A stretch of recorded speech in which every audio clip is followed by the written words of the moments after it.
So I learned 15 new art mediums in the past year. And I did this all while juggling a new job, dealing with a cross-country move from LA to New York City, going on dates, making new friends. So how the heck did I do that? Let's get into it. Number one is finding a job that gives you great work-life balance. So I was able to devote at least 3 hours a day on the weekdays to learn new skills and cultivate my existing ones. And that's because I work a 9 to 5 that gives me great work-life balance. As soon as it's 5 p.m., my laptop is closed. I'm no longer answering any emails or responding to Slack messages. I also work with people who know how to set boundaries around work hours. Unfortunately, if you work a position that gives you very long hours, try blocking off an hour on your calendar just for your lunch break so that you don't get meeting invites blocked during that time. I started eating my lunch at my desk and then dedicating the full hour to my craft or going on a mindfulness walk where I just listen to a guided meditation and walk around my neighborhood.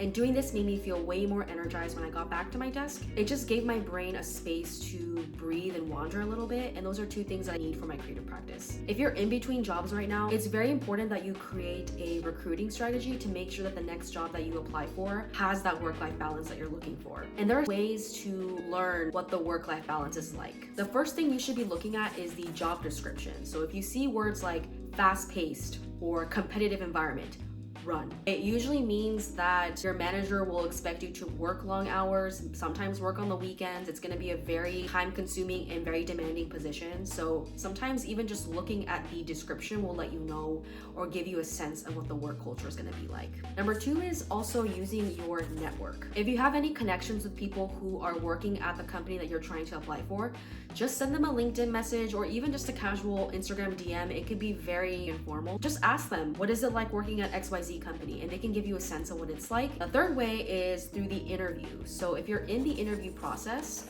you can just directly ask the recruiter or the hiring manager, can you tell me about the company culture? What does your company do to help maintain employee work-life balance? Why is this position open? A green flag response would be that the person who last had that position maybe got promoted. You don't want to hear things like, oh, this person accepted an external opportunity, because it may mean that there's not much growth in the position, or it is a very demanding position. Maybe there wasn't work-life balance. Don't read too much into it. It won't paint the full picture or give you the entire background and context as to why the position is open, but it can give you subtle signs of what the work culture is going to be like. I've worked 9 to 5s my entire life, and I know a lot of people might not have the privilege to do so. Just know that this specific piece of advice is for people who are in a very similar position, working a 9 to 5, and they're going to be crafting or making their art on the side. Number two is learning new skills with new friends or even dates. So when I first moved to New York City, I really wanted to meet people who share the same interests as me, which is knitting, anything fiber art related. First thing I did when I moved to New York City was research yarn shops in my area, and they tend to have workshops, in-person classes in a small, intimate classroom setting. The first event that I ever went to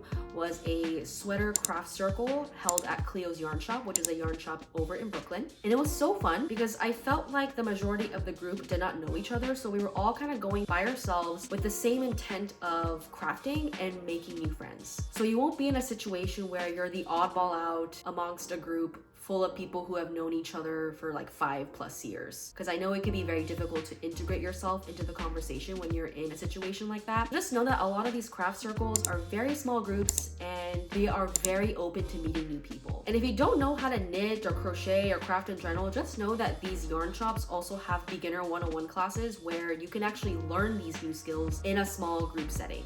Okay, this next one is a little controversial, but you could also go on a date and take an art class together. I personally have not done this because I'm worried that the person ends up being some sort of sociopath or narcissist, and you kind of can't get out of that situation as quickly as possible because you want to finish the art class. And also having that person there might potentially ruin said skill if the date ends up going bad. And in New York City, dating is very interesting, so take my advice with a grain of salt. I'm only mentioning this because my friend back in SF actually took a pottery class with a first date, and it went so well that they're now dating, and they're still dating to this day. So you just never know what's gonna happen. If you've been meaning to make new friends, meaning to go on dates, but also learn new art skills, you can just combine the two, do art activities together. Number 3 is centering your travel around learning a new art skill. So I like to do one big trip a year. Last fall, I was itching to go on on a big vacation, but my schedule did not align with my friends' schedules. The places they wanted to go to were not similar to the ones I wanted to go to, so I was like, okay, that's not gonna stop me. What should we do? So I ended up doing a textiles fiber arts retreat in Peru. The way I found that was very simple. I just typed in on Google textiles fiber arts retreat international, and the first like 10 to 20 search results showed me that a yarn shop in California was hosting a textiles retreat in Peru. They partnered with a travel organization to host a week-long trip filled with a series of different workshops. The first like 4 days, we were in this remote weaving community called Patacancha. They partnered us up with a weaving instructor to work with us to learn how to weave on a backstrap loom.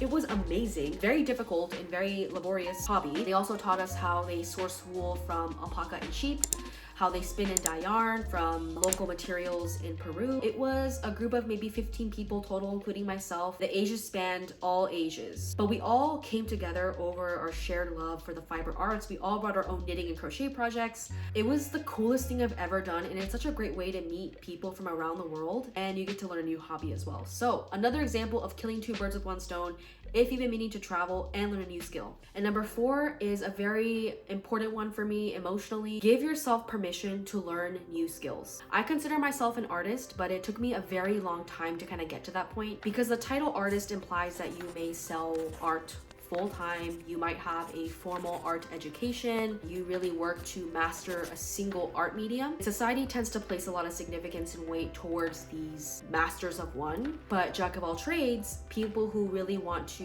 learn different art mediums cannot fathom just picking one and narrowing themselves down into a box. They're just not taken seriously. But I read this quote from a book called The Creative Act, A Way of Being by Rick Rubin that I can't stop thinking about, and it really changed the way I view myself and the way I approach my art. To live as an artist is a way of being in the world, a way of perceiving, a practice of paying attention. You exist as a creative being in a creative universe, a singular work of art. In this great unfolding, ideas and thoughts, themes and songs, and the other works of art exist in the ether and ripen on schedule, ready to find expression in the physical world.